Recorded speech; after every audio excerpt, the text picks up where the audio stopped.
যে civil military ইন্টেলিজেন্সের মধ্যে ঘাপটি মেরে বসে থাকা আওয়ামী দোসরদেরকে চিহ্নিত করে আপনারা গ্রেফতারের আওতাধীন করেন। দ্বিতীয় নাম্বার দফা আপনারা কোনো উচ্চারণই করেন নাই, মানে কি ফাইজলামি নাকি? মানে বাংলাদেশের জনগণ, কোটি কোটি জনগণ আপনাদেরকে দুইটা দফা দিয়েছে, আপনারা কোনো তোয়াক্কাই করতেছে না। বাংলাদেশের জনগণ এই সরকারকে টিকিয়ে রাখার দায়িত্ব নেয় নাই। এই সরকার যদি এই বিচার নিশ্চিত না করতে পারে, এই সরকারে থাকবার কোনো দরকার নাই। বাংলাদেশের জনগণ দীর্ঘ 15 মাস ধরে এই সরকারের সকল অন্যায়কে শুধুমাত্র বৈধতা দিয়েছে যাতে জুলাইয়ের এই বিচারগুলো হয়, যাতে বাংলাদেশের স্বাধীনতা সার্বভৌমত্ব অক্ষুণ্ণ থাকে, যাতে বাংলাদেশে স্থিতিশীলতা বজায় রাখে, যাতে বাংলাদেশে সুষ্ঠু একটা নির্বাচন হয়। আপনারা কোনোটাই করতে সক্ষম হচ্ছে না, তাইলে আপনাদের তো এইখানে বসে আরাম করবার কোনো দরকার নাই। আপনাদেরকে যখন আমরা গিয়ে বলি যে এই খুনিদেরকে কারা ছাড়াইলো, আপনি হাসতে হাসতে বলেন যে বাবা এইটা কেমন কথা, এর দায়িত্ব তো আমার না। এই মিয়া ফাইজলামি করেন। আপনার আইনমন্ত্রী বানানো হয়েছে কি আপনার খালি দায় অস্বীকার করবার জন্য? আপনি আইন উপদেষ্টা হয়েছেন কি খালি দায় অস্বীকার করবেন এই জন্য? আপনার কি কোনো দায় নাই? এই যে জনগণ, যখন এই যে উপদেষ্টা পরিষদ গঠিত হয়, জনগণ কারে চিনত? জনগণ তো খালি আপনারই চিনত। ডক্টর ইউনূস আসবার পূর্ব পর্যন্ত তো এই উপদেষ্টা পরিষদ কারা কি হবে এই দায়িত্ব তো আপনার উপরেও বর্তায়। তাইলে আপনি এখন যে কথায় কথায় বলেন যে বাবা এইটা তো উচ্চ আদালতের কাজ, এইটা অমুকের কাজ, এইটা তমুকের কাজ, তাইলে আপনার আসলে কি খালি অস্বীকার করাটাই আপনার দায়িত্ব, নাকি আপনি এই বাংলাদেশের পুরো জনগণের দায়িত্ব নিয়ে আপনি ক্ষমতায় গেছেন? আপনি সেই দায়িত্বকে অস্বীকার করেন কেন?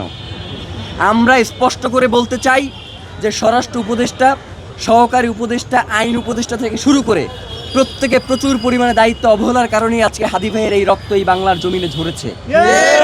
সুতরাং প্রত্যেককেই এর জবাবদিহি নিশ্চিত করতে হবে।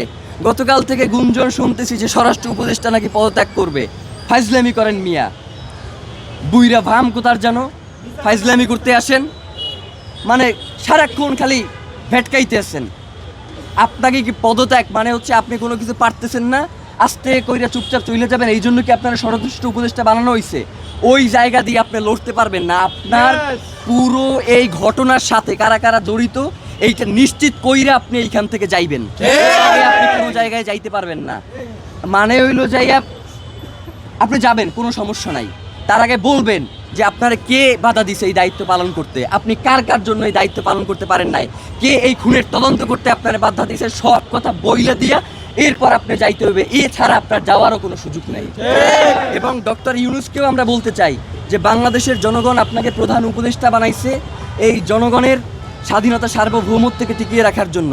জানাজার মাঠে আপনি বলেছেন যে আপনি শরীফ ওসমান হাদিকে ধারণ করেন, কিন্তু একবারের জন্য আপনি জানাজার ময়দানে বলেন নাই যে খুনের বিচারের ব্যাপারে আপনি কি করবেন। মানে এই যে এত বড় একটা হত্যাকাণ্ড হইল, এর বিচারের জন্য আপনি কি কি পদক্ষেপ নেবেন সেইটা আপনার মুখ থেকে আমরা শুনতে পারি নাই।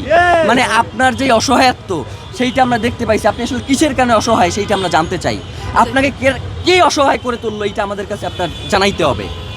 মানে এইটা না জানাইয়া তড়িঘড়ি করে নির্বাচন দিয়ে এরপর আপনি চলে যাবেন, এইটা হবে না। নির্বাচনের আগে বিচার নিশ্চিত করতে হবে, এরপর নির্বাচনের মানে বাংলাদেশের জনগণ শুধুমাত্র ওই সবসময় স্থিতিশীলতা রক্ষার জন্য রক্ত দিয়ে যাবে, এই ভুংসুম শেষ, এইগুলো আর চলবে না। এখন থেকে রক্ত দিব না। প্রয়োজনে যারা আমাদের ভাইকে হত্যা করছে, গুম করছে, খুন করছে, আপনারা যদি এই দায়িত্ব পালন করতে না পারেন, বাংলাদেশের জনগণ কিন্তু রক্ত নেওয়া শুরু করে দেবে। একবার শুরু হয়ে গেলে এটা কিন্তু আপনারা থামাইতে পারবেন না।